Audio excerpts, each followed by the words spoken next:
ಇಂದೇ ಡೌನ್ಲೋಡ್ ಮಾಡಿ ಮತ್ತು ನಿಮ್ಮ ನೆಚ್ಚಿನ ಶೋಗಳನ್ನು ಆನಂದಿಸಿ.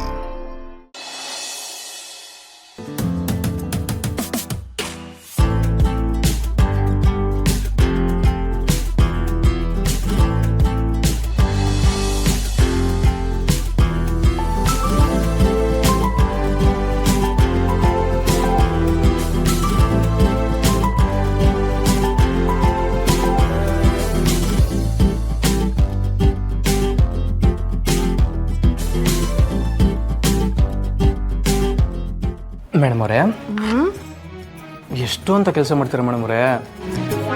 ಅಲ್ಲ, ಸ್ವಲ್ಪ ಹೊತ್ತು ರೆಸ್ಟ್ ಮಾಡಬಾರ್ದಾ? ಮೊದಲು ಇದನ್ನೆಲ್ಲ ಎತ್ತಡಿ. ಸಿದ್ದು ಅವರೇ, ಏನು ಮಾಡ್ತಿದ್ದೀರಾ? ಅತ್ತೆ ಬಂದು ಅಡುಗೆ ಆಯ್ತಾ ಅಂತ ಕೇಳಿದ್ರೆ ನಾನು ಏನು ಹೇಳಲಿ? ಏನು ಹೇಳಿ ಅಂತ ನನ್ನ ಕೇಳಿದ್ರೆ ಹಿಂಗೆ ಹೇಳಿ, ನನ್ನ ಗಂಡ ಕೆಲಸ ಮಾಡ್ಬೇಡ ಅಂತ ಹೇಳ್ದ ಅಂತ ಹೇಳಿ. ಸಿದ್ದು ಅವರೇ, ಹಾಗೆಲ್ಲ ಹೇಳಿದ್ರೆ ಅತ್ತೆ ನನ್ನ ಮೇಲೆ ಕೋಪ ಮಾಡ್ಕೋತಾರೆ ಅಷ್ಟೇ. ನಾನು ಸ್ವಲ್ಪ ಕೆಲಸ ಮುಗಿಸ್ಕೊಂಡು ಬರ್ತೀನಿ, ನೀವು ಹೋಗಿ. ಅಲ್ಲ ಮೇಡಮ್ ಅವರೇ, ನೀವು ಯಾವಾಗಲೂ ಅಡುಗೆ ಮನೇಲಿ ಕೆಲಸ ಮಾಡ್ಕೋತಿದ್ರೆ ನನ್ನ ಗಮನಿಸ್ಕೊಡೋದು ಯಾವಾಗ ಅಂತ. ಅಂದರೆ ನೋಡಿ, ಎಷ್ಟೊಂದು ಕೆಲಸ ಮಾಡಿ ಮಾಡಿ ಒಳ್ಳೆ ಜಾಮೂನ್ ಥರ ನೈಸಾಗಿದ್ದಿದ್ದು ನಿಮ್ಮ ಕೈ ಎಷ್ಟು ಹೊರಟಾಗ್ಬಿಟ್ಟದೆ ಅಂತ. ಸಿದ್ದು ಅವರೇ, ಹೀಗೆಲ್ಲ ನೈಸಾಗಿ ಮಾತಾಡಿ ನನಗೆ ಐಸ್ ಇಡಕ್ಕೆ ನೋಡಬೇಡಿ. ನಾನು ಕೆಲಸ ಮುಗಿಸ್ಕೊಂಡು ಬರ್ತೀನಿ, ನೀವು ಮೊದಲು ಹೋಗಿ ಇಲ್ಲಿಂದ. ಮೇಡಮ್ ಅವರೇ, ಸಿದ್ದು ಅವರೇ,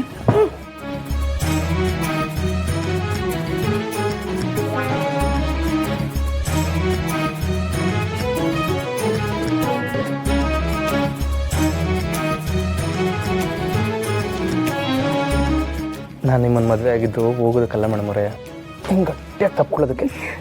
ಸಿದ್ದು ಅವರೇ, ಏನು ಮಾಡ್ತಿದ್ದೀರಾ? ಯಾರಾದರೂ ನೋಡಿದ್ರೆ? ನೋಡ್ಲಿ ಬಿಡಿ, ಗಂಡ ಹೆಂಡತಿ ಅಂದಮೇಲೆ ಹೆಂಗೆ ತಾನೇ ಇರೋದು.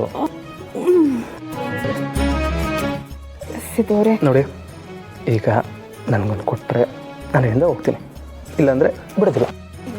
ಏನು ಕೊಡಬೇಕು? ಸಿದ್ದು ಅವರೇ, ನನ್ನ ಕೆಲಸ ಇದೆ, ನಾನು ಮುಗಿಸ್ಕೊಂಡು ಬರ್ತೀನಿ. ನೀವು ಇವಾಗ ಹೋಗಲಿಲ್ಲ ಅಂದರೆ ನನ್ನ ಕೈಯಲ್ಲಿ ಏನಿದೆ ಗೊತ್ತಲ್ವಾ? ಓಹೋ, ಏನದೆ? ನಿಮ್ಮ ಕೈಯಲ್ಲಿ ಜಾದು ಅದೆ. ಸಿದ್ದು ಅವರೇ, ಕುಡಿ.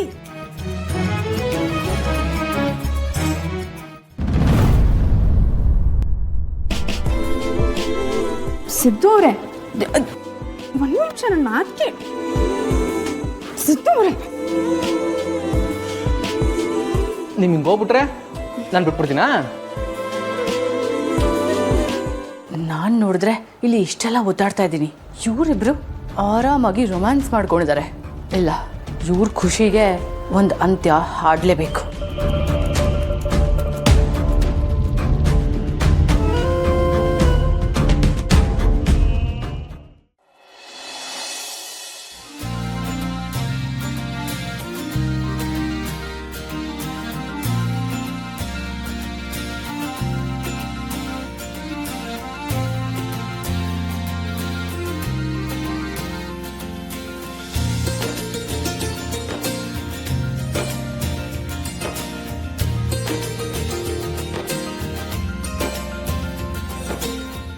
ಸರ್, ಇದನ್ನ ಸರ್ವಿಸ್ ಸ್ಟೇಷನ್ ಬಿಡೋದೇ ಒಳ್ಳೇದು ಸರ್, ತುಂಬಾ ಕೆಲಸ ಇದೆ.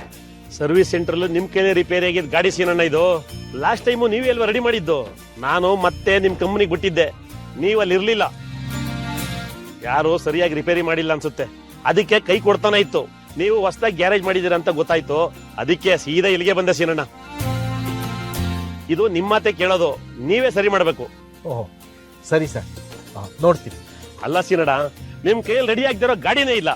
ಏನೇ ಪ್ರಾಬ್ಲಮ್ ಇದ್ರು ಒಳ್ಳೆ ಕೈಗುಣ ನಿಮ್ದು, ಕಾಣಿಡ್ ಬಿಡ್ತೀರಾ.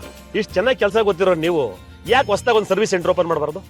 ಸರ್, ಅದು ಈಗಿನ್ನೂ ಈ ಗರಾಜ್ ಓಪನ್ ಮಾಡಿದ್ದೀನಿ, ಮುಂದೆ ನೋಡೋಣ, ಭಗವಂತನ ಇಚ್ಛೆ ಇದ್ದಾಗ ಆಗುತ್ತೆ. ಖಂಡಿತ ನಿಮ್ ಕೈಲಿ ಆಗುತ್ತೆ ಸೀನಣ್ಣ, ನೀವೇನ್ ತಲೆ ಕೆಡ್ಸ್ಕೋಬೇಡಿ. ನನಗೆ ಗೊತ್ತಿರೋ ಎಲ್ರಿಗೂ ನಿಮ್ ಗ್ಯಾರೇಜ್ನ ರೆಪೇರ್ ಮಾಡ್ತೀನಿ. Thank you sir. ಹೊಸದಾಗಿ ಶುರು ಮಾಡಿರೋದ್ರಿಂದ ನಿಮ್ಮಂಥವ್ರ ಸಹಾಯ ನಂಗೆ ಬೇಕು ಸರ್. ನಿಮ್ಮಂತ ಒಳ್ಳೆಯವ್ರಿಗೆ ಒಳ್ಳೇದಾಗುತ್ತೆ ಸೀನಣ್ಣ. Thank you sir. 1-2 ದಿನ ಟೈಮ್ ಕೊಡಿ, ನಿಮ್ಮ ಗಾಡಿನ ಚೆನ್ನಾಗಿ ರೆಡಿ ಮಾಡ್ಕೊಡ್ತೀನಿ. ಏನಾದ್ರು ಇದ್ರೆ ನಾನು ಫೋನ್ ಮಾಡಿ ತಿಳಿಸ್ತೀನಿ. ಸರಿ, ಬರ್ತೀನಿ ಸೀನಣ್ಣ. Thank you sir.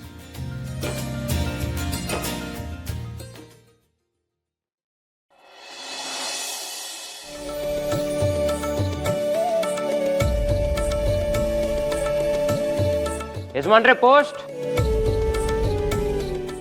ಬಂದೇ ಇರಪ್ಪ.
ಇನ್ನೇನಾಗಬೇಕು ಲಲಿತಾ?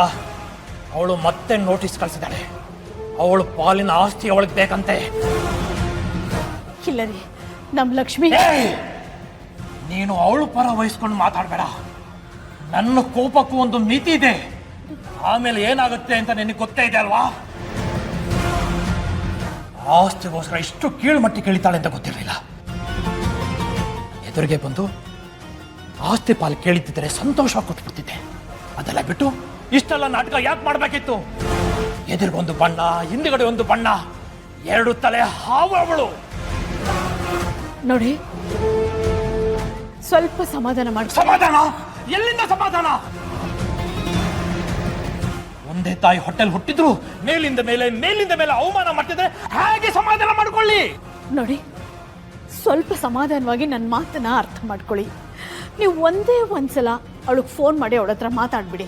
ಹಾಗೆ ಗೊತ್ತಾಗುತ್ತೆ ಇದು ಅವಳೇ ಕಳಿಸಿರೋದು ಅಥವಾ ಬೇರೆ ಯಾರಾದರೂ ಈ ಕೆಲಸ ಮಾಡ್ತಿದ್ದಾರ ಅಂದ್ಬಿಟ್ಟು. ನಮ್ಮ ಲಕ್ಷ್ಮಿ ಅಂತವಳಲ್ಲ ಅಂತ ನನಗೆ ಚೆನ್ನಾಗಿ ಗೊತ್ತು ರೀ.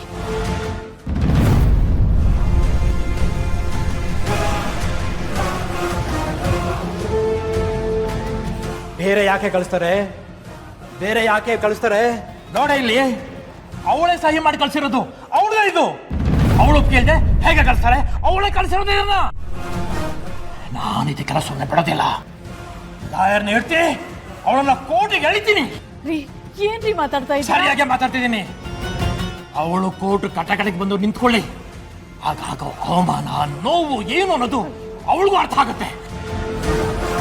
ದಯವಿಟ್ಟು ಅಂತ ಕೆಲಸ ಮಾತ್ರ ಮಾಡಬೇಡಿ. ಮನೆ ಹೆಣ್ಮಗಳನ್ನ ಕೋರ್ಟಿಗೆ ಎಳಿಬೇಡ್ರಿ. ನೋಡಿ, ಇದು ಲಕ್ಷ್ಮಿ ಅಂತೂ ಮಾಡಿರಲ್ಲ. ಅವಳ ಹೆಸರು ಹೇಳ್ಕೊಂಡು ಬೇರೆ ಯಾರೋ ಮಾಡಿದ್ದಾರೆ. ಒಂದ್ಸಲ ಮಾತಾಡಿದ್ರೆ ಎಲ್ಲ ಗೊತ್ತಾಗ್ಬಿಡುತ್ತೆ. ಏನೋ ಗೊತ್ತಾಗುತ್ತೆ?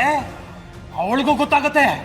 ಕೋರ್ಟ್ ತೀರ್ಮಾನ ಮಾಡುತ್ತೆ, ಅಲ್ಲಿ ಗೊತ್ತಾಗುತ್ತೆ. ಅಯ್ಯೋ ರೀ ರೀ,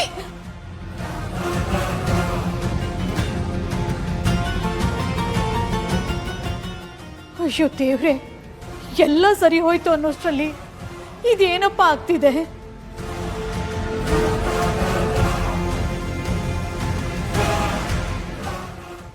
ಲಕ್ಷ್ಮೀ ನಿವಾಸ, ಲಕ್ಷ್ಮೀ